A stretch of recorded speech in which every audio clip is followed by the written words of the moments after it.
Chapter 25. After Dinner Speech. Jane and Poirot returned to England. When Norman met Jane at Victoria Station, he told her that the newspapers had reported that a Canadian lady had committed suicide in the Paris-Boulogne Express, but nothing more. There was no mention of any connection with the aeroplane murder. "The police may suspect her of killing her mother, but they probably won't continue with the case now," he said. "And until the general public believes that she is guilty, we must remain suspects ourselves." Norman repeated his concern to Poirot when he met him in a London street a few days later. Poirot smiled. "You think I am an old man who achieves nothing? Come and have dinner with me tonight. Inspector Japp and Mr. Clancy are also coming. I have some things to say that may be interesting." At the end of a pleasant meal, Poirot sat back and prepared to speak. "My friends, Mr. Clancy here is interested in the way I work, so I'm going to explain to you all my methods in dealing with this particular case." He paused to look at some notes. "I will start with the flight of the Prometheus from Paris to London. When, just before we reached Croydon Airport, Dr. Bryant went with the steward to examine the body of the woman, I went with him, because I, too, have a professional opinion where deaths are concerned. Dr. Bryant confirmed that the woman was dead, but he could not confirm the cause of death. Jean Dupont suggested the death was due to allergic shock following a wasp sting, and showed us a wasp that he himself had killed. This was a believable theory.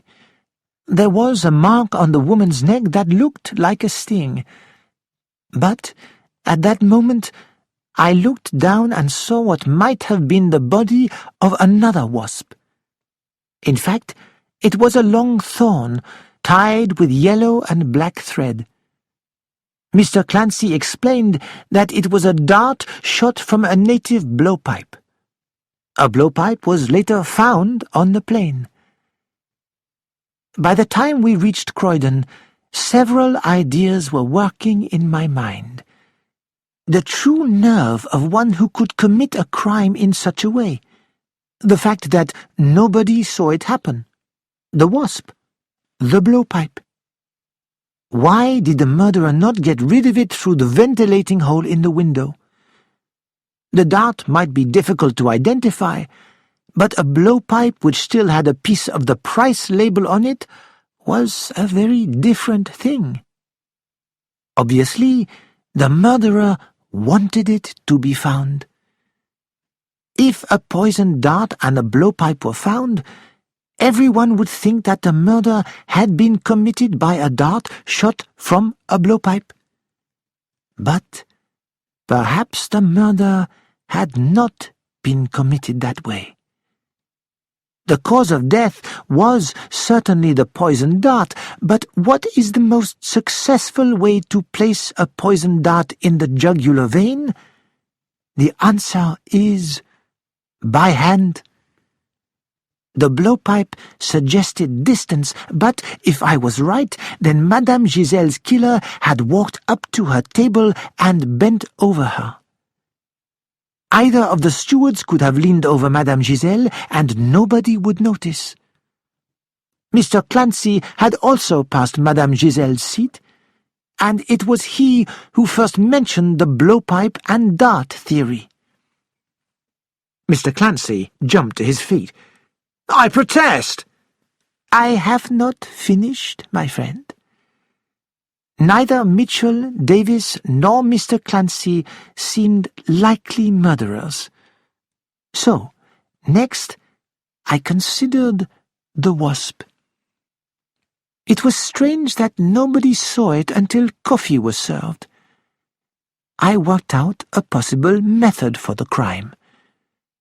The murderer wanted people to think that Madame Giselle was stung by a wasp and had died of heart failure.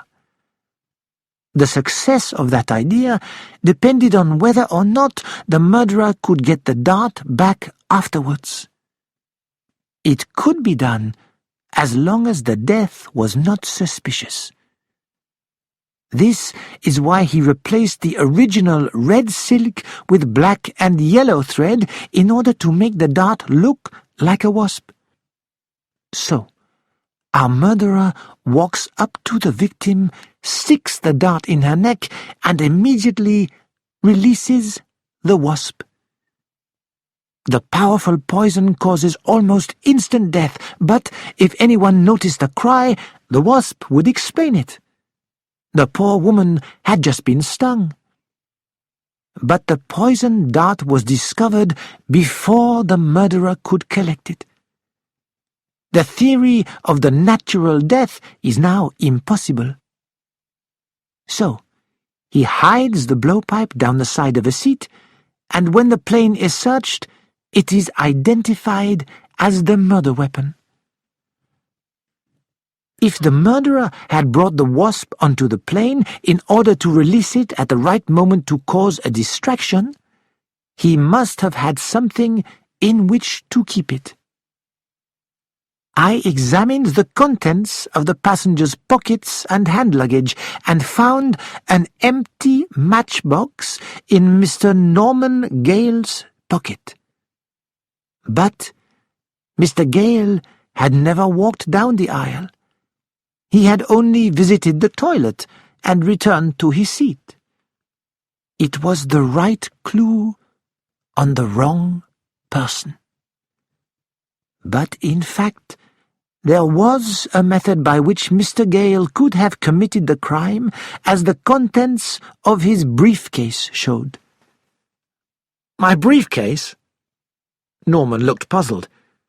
"I don't even remember what was in it." Poirot smiled. "I will come to that. So, I had 4 people who could possibly have committed the crime. The 2 stewards, Clancy and Gale. If I could match a motive to a possibility, I would have my murderer. Who would benefit from Madame Giselle's death? Her daughter, who would inherit a fortune, and certain people who were in Madame Giselle's power. I only knew of one passenger who was definitely mixed up with Giselle, Lady Horbury. She had visited Giselle in Paris the night before. She was desperate, and she knew a young actor who might easily have been the American who bought the blowpipe and bribed the clerk in Universal Airlines to ensure that Giselle travelled by the 12 o'clock service. She had the motive, but I did not see how it was possible for her to commit the crime. And I could not see a motive for the stewards, Mr. Clancy or Mr. Gale. Were any of my suspects married? And if so, could one of the wives be Anne Morisseau? Mitchell's wife and the girl that Davis was seeing did not fit the picture. Mr. Clancy was not married, and Mr. Gale was in love with Miss Jane Grey. I investigated Miss Grey's background and confirmed that she was not Madame Giselle's daughter. The stewards did not benefit by Madame Giselle's death. Mr. Clancy was planning to write a book on the subject. Mr. Gale was losing patients from his dental business. Apparently, he lost, not gained, by the death of Giselle. I decided to get to know him better. I asked him to help me. I involved him in the fake blackmailing of Lady Horbury. He was a good actor and played his part perfectly. Lady Horbury did not recognize him. This convinced me that he could have disguised himself as an American in Paris and also have played the necessary part in the Prometheus. By now, I was very worried about Mademoiselle Jane. Either she was also involved in the crime, or she was completely innocent. And in that case, she might wake up one day to find herself married to a murderer. In order to prevent this, I took her to Paris as my secretary. And, while I was there, the missing heiress came to claim her fortune. She reminded me of someone, but I did not realize in time who that person was.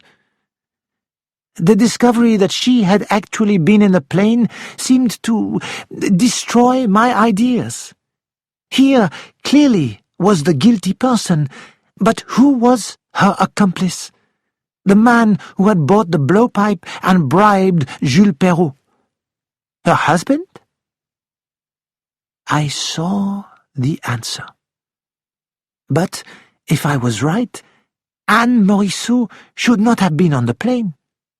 Then Lady Horbury told me that her maid Madeleine only travelled in the plane because of a last-minute change of plan. "I'm afraid I don't quite understand," said Mr. Clancy. "When did you stop thinking that I was the murderer?" asked Norman. Poirot turned to him. "I never stopped. You are the murderer. For the last week, Jap and I have been busy investigating you. You became a dentist to please your uncle, John Gale, and took his name when you joined his practice, but you were his sister's son, and your real name is Richards. It was as Norman Richards that you met Anne Morisseau in Nice last winter, when she was there with her employers. She did, in fact, know her mother's maiden name. You identified Giselle in Monte Carlo and realized that there was a large fortune waiting for Anne if she died. From Anne, you learnt of Lady Horbury's connection with Giselle, and you planned the murder so that suspicion would fall on her. You bribed the clerk in Universal Airlines so that Giselle would travel on the same plane as Lady Horbury. You did not expect Anne to be on the plane. It threatened your plans. If anybody found out that Giselle's daughter and heiress had been on the plane, suspicion would naturally fall on her. Your idea was that she should claim her inheritance with a perfect alibi, since she would have been on a train or boat at the time of the crime. Then you would marry her. The girl was in love with you, but you only cared about her money. And at Le Pinet, you fell in love with Jane Grey. So, your game became much more dangerous. You wanted to win both the money and the girl you loved. You told Anne Morisseau that if she came forward immediately to prove her identity, she would be suspected of the murder. You asked her to take a holiday, and you went together to Rotterdam in Holland, where you married her. Then you told her how to claim the money. She must not mention her job as a lady's maid, and she must make it clear that she and her husband had been abroad at the time of the murder. Unfortunately, Anne arrived in Paris to claim her inheritance at the same time as Miss Grey and myself. You were worried that we might recognize Lady Horbury's maid, so you came to Paris yourself. But Anne had already gone to see the lawyer. When she returned, she told you about her meeting with me. Things were becoming dangerous. You had not planned that your new wife would live long after inheriting her wealth. I believe you would have gone to Canada, using the excuse of your failed business, where you would have changed your name back to Richards. Your wife would have joined you there, but it would not have been long before Mrs. Richards sadly died, leaving a fortune to her grieving husband. You would then have returned to England as Norman Gale and said that you had made your fortune by a lucky investment in Canada. But now this plan was in trouble, and there was no time to be lost. Norman Gale gave an angry laugh. "I've never heard such nonsense." "Perhaps not, but I have evidence." "Evidence as to how I killed Giselle? Everyone knows I never went near her." "I will tell you exactly how you committed the crime. You were on holiday. So why did you take a dentist's coat with you? The answer is because it looked like a steward's coat. When coffee was served and the stewards had left, you went to the toilet, put on your white coat, came out, took a coffee spoon from the pantry, and hurried down the aisle using the spoon as the excuse. You pushed the dart into Giselle's neck, released the wasp from the matchbox, returned to the toilet, changed your coat, and walked back to your seat. It only took a couple of minutes. Nobody notices a steward. The only person who might have recognized you was Mademoiselle Jane. But you knew that when a woman is traveling with an attractive man, she will take any chance to look into a hand mirror and repair her makeup. Anything else? Yes, you once worked on a farm in South Africa. A snake farm.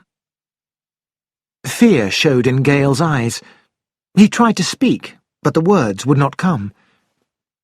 They recognized a photograph of you there. The same photograph was identified in Rotterdam as the Richards who married Anne Morisseau. Norman Gale seemed to change before their eyes. The handsome, confident man had become a rat-like creature, looking round desperately for a way to escape. The head of the convent of Saint-Marie made you change your plans when she contacted Anne Morisseau. You could not ignore that telegram, but you persuaded your wife that unless she hid certain facts, either she or you might be suspected of murder, because you had both been on the plane when Giselle was killed. As I had been present at Anne's interview in Paris, you were afraid I might discover the truth. Perhaps Anne herself was beginning to suspect you. So you hurried her out of the hotel and onto the train for Boulogne, where you injected her with hydrocyanic acid and left the empty bottle in her hand. You left your fingerprints on the bottle. Damn lies! I wore gloves, monsieur? An admission, I think. You damned interfering little... Gale ran towards Poirot, his face red with anger. But Japp caught him by the shoulders and held on tightly. "James Richards, alias Norman Gale," he said, "I hold a warrant for your arrest on the charge of murder. I must warn you that anything you say will be taken down and used in evidence." The police took Norman Gale away. Left alone with Poirot, Mr. Clancy sighed happily. "Oh, Monsieur Poirot, that was wonderful." Poirot smiled. "Inspector Japp deserves as much credit as I do. He has done great work identifying Gale as Richards." "Poor little Jane Grey." "She has courage. She will survive." Poirot picked up a pile of magazines that Norman Gale had knocked over, and noticed a photograph of Venetia Kerr at a race meeting, talking to Lord Horbury and a friend. He showed it to Mr. Clancy. "You see that? In a year's time there will be an announcement, A marriage will shortly take place between Lord Horbury and the Honourable Venetia Kerr. And do you know who will have arranged that marriage? Hercule Poirot. And there is another marriage that I have arranged too, between Jean Dupont and Miss Jane Grey. You will see. A month later, Jane came to see Poirot. She looked pale and tired. "I should hate you, Monsieur Poirot." "If you must. But I think you would rather know the truth than live a lie. And I do not think you would have lived that particular lie for very long. Getting rid of women is a habit that grows." "I shall never fall in love again." "Naturally." Jane nodded. "But I need to work. I want something interesting to do, to forget about all of this." "Then I advise you to go to Persia with the Dupont." "But I thought that was only a trick of yours." "Not at all. I have become so interested in prehistoric pottery that I sent them the donation I had promised, and they are expecting you to join them on their expedition. Can you draw?" "Yes, I'm rather good, actually." "Excellent. Then you will enjoy yourself." "It would be wonderful to get away." Jane's cheeks grew pink, and she looked at him suspiciously. "Monsieur Poirot, you're not being kind." "Kind? Mademoiselle, where money is concerned, I am strictly a man of business." Poirot seemed so offended that Jane apologized for her thought at once. "Well then," she said, "I'd better visit some museums and look at some prehistoric pottery." "Eh bien, that is a very good idea," smiled Hercule Poirot.